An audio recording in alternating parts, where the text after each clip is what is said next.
দেশের রাজনৈতিক দলগুলোর মধ্যে ঐক্য তৈরির চেষ্টা চলছে এবং এর মূল লক্ষ্য একটি জাতীয় সনদে উপনীত হওয়া। এই কথা জানিয়ে জাতীয় ঐকমত্য কমিশনের সহসভাপতি অধ্যাপক আলী রিয়াজ বলেছেন, সংস্কার কোনো রাজনৈতিক দলের একক বিষয় নয়। ঐকমত্য কমিশনে জামায়াত ইসলামের সঙ্গে বৈঠকে কথা বলেন তিনি। বৈঠকে জামায়াত বলেছে ৫ বছর মেয়াদী দ্বিকক্ষ বিশিষ্ট সংসদ চায় দলটি। রাষ্ট্র সংস্কারের স্বরূপ নির্ধারণের লক্ষ্যে রাজনৈতিক দলগুলোর সঙ্গে ঐকমত্য কমিশনের ধারাবাহিক সংলাপের অংশ হিসেবে শনিবার বাংলাদেশ জামায়াত ইসলামের সঙ্গে বৈঠকে বসে কমিশন।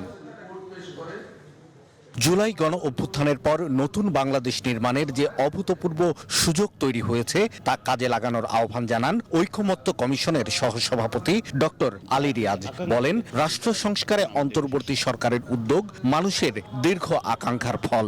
এই সুযোগ যারা তৈরি করে দিয়েছেন, যে বীর শহীদরা, তাদের কাছে আমাদের একটি ঋণ আছে, যেন এই সুযোগ কোনো অবস্থাতে হাতছাড়া হয়ে না যায়।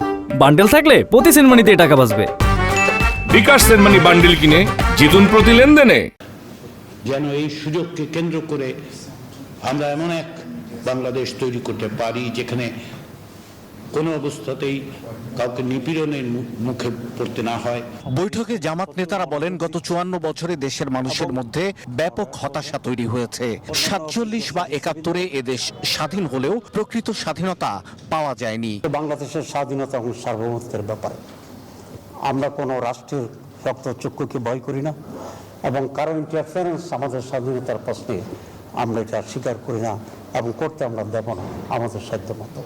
বৈঠক শেষে সাংবাদিকদের প্রশ্নের জবাবে জামাত নেতারা জানান, সাংবিধানিক কাউন্সিল বাস্তবায়ন এবং একজন ব্যক্তির সর্বোচ্চ ২ মেয়াদে প্রধানমন্ত্রী হওয়ার বিষয়ে একমত হয়েছেন তারা। Bicameral system in the election, সেটা হচ্ছে উচ্চ কক্ষ থাকবে, নিম্ন কক্ষ থাকবে। প্রধানমন্ত্রী ২ সেশনে থাকার যে বিষয় বলেছি, এটা কনজিকিউটিভলি হতে পারে, পরপর হতে পারে, কিন্তু মোট ২ বার, এর চেয়ে বেশি আর হতে পারবে না। জামাত নেতারা জানান, এ পর্যায়ে শুধুমাত্র সংবিধান সংস্কার প্রসঙ্গেই আলোচনা করেছে দলটি। পরবর্তীতে অন্যান্য সংস্কার বিষয়ে ঐকমত্য কমিশনের সঙ্গে পুনরায় আলোচনায় বসবে দলটি।